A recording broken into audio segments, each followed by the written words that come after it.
Hello les accros de One Piece, c'est Silver et Copper. Bienvenue sur FTL, la chaîne dédiée à tout l'univers de One Piece. Il existe quelque part dans ce monde un équipage d'une cruauté extrême, plaçant la force et la violence au-dessus de tout. Et même s'ils jouissent d'une renommée affolante, ils le doivent en grande partie à leur capitaine, Kaido aux 100 bêtes. Mais que sait-on vraiment de cet équipage? Quels sont leurs buts, leurs faits d'armes, leurs défaites? Eh bien si vous avez envie de tout savoir sur leur sujet, vous êtes au bon endroit. Car aujourd'hui, on vous dit tout sur leur histoire. Mais avant de commencer, vous y êtes habitués maintenant, on vous remercie chaleureusement. On se doit de le faire à chaque fois. Vos messages d'encouragement, vos likes, tout ça, ça nous fait tellement plaisir. Et l'objectif des 40K arrive. Sans oublier le grand défi de l'année, les 100K abonnés. Et la récompense, on l'a déjà dévoilée d'ailleurs. Ce sera un nouveau format avec nos visages face caméra. Alors n'hésite pas, pirate sans drapeau. Oui, c'est à toi qu'on parle. Rejoins notre grande flotte. C'est aussi simple qu'un abonnement pour toi et ça nous aide énormément. Mais place à la vidéo. Allez, c'est parti! Petit 1, leur création.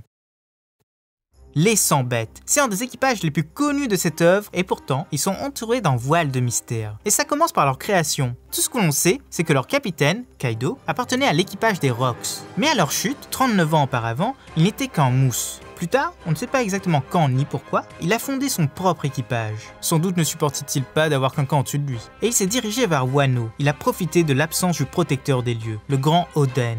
Il fit une alliance avec le nouveau shogun, Orochi Kurozomi. Le premier y voyait une façon de s'établir sur un territoire et de développer son équipage forcément, alors que l'autre y trouvait une grande protection. C'est là que l'équipage prit une expansion. Ils s'installèrent sur une petite île au large des côtes, Onigashima. Ils y étaient à l'abri de la marine et du gouvernement. Ils festoyaient tous les jours et y passaient du bon temps, agrandissant leur rang au fil de rencontres. Et mieux, ouvrant des usines d'armement sur toute l'île. Ils se préparaient en continu pour la guerre et s'adonnaient au pillage. À cause d'eux, Wano ne sera plus jamais comme avant. Dans leur rang, en plus de leur capitaine, il y avait des monstres de puissance. King l'incendie, un des derniers représentants de son espèce, mais aussi Queen, le scientifique fou. D'autres membres étaient aussi prometteurs, comme le jeune Jack. Certes, il avait que 9 ans à l'époque, mais il deviendra le guerrier que l'on connaît tous.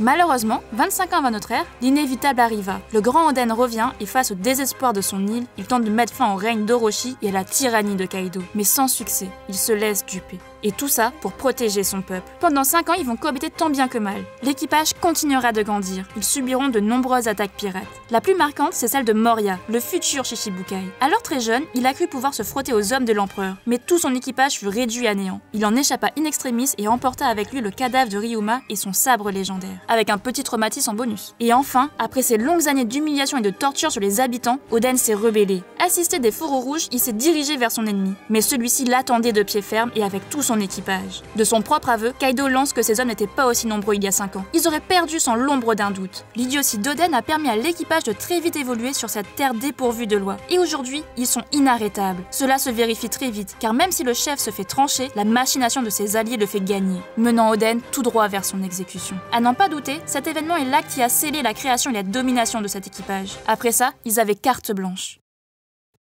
Petit 2, les grandes dates. La première fois qu'on entend parler de l'équipage, c'est à la fin de l'arc Enies Lobby. Enfin, c'est la première fois que leur empereur est évoqué. On ne cite même pas son nom, mais Garp prévient Luffy sur l'existence de 4 grands pirates régnant sur le Nouveau Monde. Et ce, en grande partie grâce à leur équipage. Puis, dans l'arc Marineford, alors que Luffy se démène comme un fou pour libérer son frère à Impel Down, le vice-amiral Momonga reçoit un rapport. Selon un de ses soldats, Shanks le Roux vient d'intercepter Kaido et son équipage. Ces derniers avaient pour cible Barbe Blanche, mais ne sont jamais arrivés à leur objectif. La bataille, on ne l'a pas encore vue. Mais ce que l'on sait, c'est que Shanks est arrivé à temps pour arrêter la guerre, et sans aucune égratignure. Y a-t-il vraiment eu bataille? On ne le sait pas. Juste après la guerre au sommet, un des Supernova, X-Drake, l'ex-marine, débarque à Onigashima. Il veut battre Kaido. Pour ça, il s'attaque au premier de ces hommes qu'il croise, Scotch. La suite, on peut la deviner. Il a dû se faire ratatiner par Kaido, et il a été enrôlé de force de son équipage. C'est la façon de faire de l'empereur.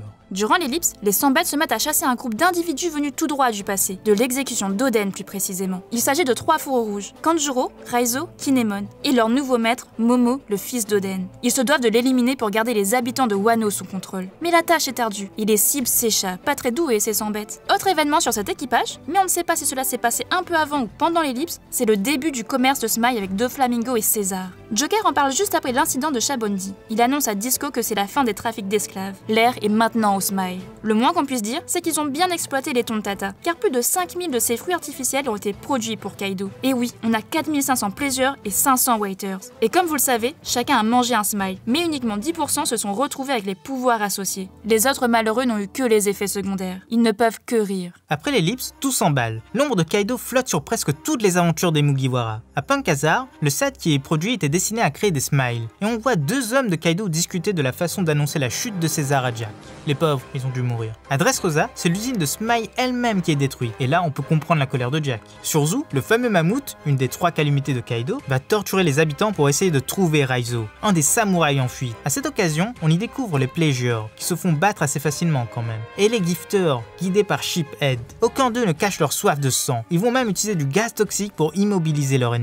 Ce crime contre l'humanité sera interrompu par la nouvelle de la chute de Doffy. Le 4e de l'équipage va alors quitter l'île afin de sauver ce dernier, mais face à 3 hauts gradés de la marine, il ne fait pas le poids. Il est obligé de battre en retraite. Mais ce n'est pas grave, il a un défouloir. Il retourne avec son équipage sur Zou, mais il n'a pas l'intention de réinterroger tout le monde. Il se met à tirer sur l'éléphant géant. S'il ne peut pas avoir de réponse, il les tuera tous. Mais Zunash le lui rend très bien. Un coup de trompe bien placé et puis hop, bye bye Jack. Malheureusement, et comme vous le savez tous, il survit. Après tout, c'est un homme poisson. En parallèle, l'empereur fait sa première apparition dans le manga. Il se permet de sauter d'une île céleste et atterrit pile à l'endroit où Kid, Law et Hawkins peaufinaient leur plan pour battre Shanks. Mais face à la bête, qui a encore raté son suicide, l'alliance des supernovas est impuissante, et elle se fait battre à plat de couture. Enfin, pour Killer et Kid, Carapo n'était qu'un traître et Hawkins s'est rangé du côté de Kaido. Ses cartes lui indiquaient plus de chances de survie. Il traînera le vaincu jusqu'à son repère et demandera à ses hommes de briser sa volonté. Quelque temps plus tard, l'équipage de Luffy débarque sur Wano dans l'espoir de le battre. Et suite à de nombreux événements, Luffy battra quelques gifters et fera face à l'empereur. Malheureusement, il perdra en un seul coup et se fera emprisonner à Udon, la prison gouvernée par Queen, là où tous les samouraïs et mafieux sont enfermés. Big Mom débarquera également sur place, mais elle veut trouver le chapeau de paille et lui faire payer ce qu'il a fait. Kaido ne veut pas de Big Mom sur ses terres, et King attaque le Queen Mama chantant pour les renvoyer d'où ils viennent. L'impératrice, malgré sa pseudo-noyade et sa perte de mémoire, débarque à Udon, et elle tient même tête à Queen, mais elle finit par tomber de fatigue. Conduite auprès de Kaido, Big Mom sera libérée par ce dernier, et une joute monstrueuse commencera. Les deux anciens de l'équipage des Rocks déchireront le ciel par leurs coups, et feront même trembler la terre. Et pourquoi? Eh bien pour rien, car ils finissent par faire une grande alliance, la plus puissante de tout One Piece, pour le moment en tout cas. Petit 3, vers une chute annoncée. Cette dernière partie contiendra d'énormes spoils, donc n'hésitez pas à passer à la section suivante si vous n'êtes pas à jour sur les scans. Tout est indiqué dans la timeline. Suite à l'alliance des pirates du diabète et celui des 100 bêtes, des festivités sont organisées. C'est le festival du feu, comme tous les ans d'ailleurs. Mais cette fois-ci, des grandes annonces vont être faites par les deux empereurs. Le jour J arrive très vite, et personne ne se doute des grands bouleversements qui se préparent. Kaido cherche son fils à tout prix, et demande même au Tobiropo, ses membres de l'élite, de l'attraper. Big Mom attend ses enfants, alors que l'armée ennemie s'infiltre dans leur rang. Les prisonniers d'Udon se sont enfuis. De l'autre côté, l'espion qu'ils ont dans l'alliance ennemie n'a presque servi à rien. Enfin, il a quand même ramené le fils d'Oden. Ce gamin est le leader de la rébellion. Kaido, ne supportant pas cet enfant, le fait attacher à une croix. Et il commence son discours. Il blablate sur l'avenir, sur le gouvernement. Et alors que Big Mom débarque, les deux empereurs lancent à la foule: notre objectif est de prendre le One Piece, les armes antiques et conquérir le monde. Une superbe ambition, n'est-ce pas? Mais Kaido ne s'arrête pas là, il a d'autres choses à dire. Le territoire d'Onigaishima va s'agrandir. Les pirates ont maintenant le droit de s'installer à Wano. Et d'un seul coup, il dégaine le sabre de King et tranche la tête d'Orochi qui était à ses côtés. Il ne lui sert plus à rien maintenant. Il veut aussi en finir avec les Kozuki. Leur dernier représentant est là, attaché. Et il demande à Momo: renie tes origines et je te laisserai partir. Mais le petit ne cède pas. En pleurant, il déclare son nom devant tout l'équipage, rendant Kaido fou de rage. Mais les fourreaux rouges débarquent dans son dos, prend les hauts gradés de l'équipage par surprise et éjecte Kaido du balcon tout en le poignardant. Mais la bête se relève et emporte les ennemis sur le toit pour les affronter en paix. Même s'ils ont le Ryo d'Oden, il ne cédera pas, et il les assommera tous. En parallèle, l'équipage essuie l'attaque des samouraïs et des pirates ennemis. Kid, Law, Luffy, qui se sont tous les trois évadés. X-Drake, le Tobiropo qui était un infiltré de la marine et qui a maintenant rejoint le chapeau de paille. Appo était tranché par Zoro, les gifters tombent les uns après les autres. Et les Tobiropo entament des duels qui deviendront légendaires. Ulti et Page One face à Nami et Usopp, Wuzu face à Jinbei, Black Maria face à Sanji et Sasaki face à Franky. Big Mom arrive aux côtés de Kaido et déclare que c'est elle qui lui a donné son fruit du démon, le Uo Uo no Mi, soit le fruit du poisson version mythique. King et Queen se font maîtriser par Marco, l'allié fraîchement débarqué, et il en profite pour envoyer Zoro sur le toit. L'eau découvre un de leurs poneglyphes. Kid et Killer se préparent pour une attaque surpuissante sur Kaido, et Luffy passe la porte menant au toit. Et dans une scène maintenant légendaire, la nouvelle et l'ancienne génération se font face. Luffy blesse Kaido avec son Red Rock, l'eau sauve les fourreaux rouges, et la question qui reste sur les lèvres de tout le monde est: est-ce la fin de l'équipage sans bête?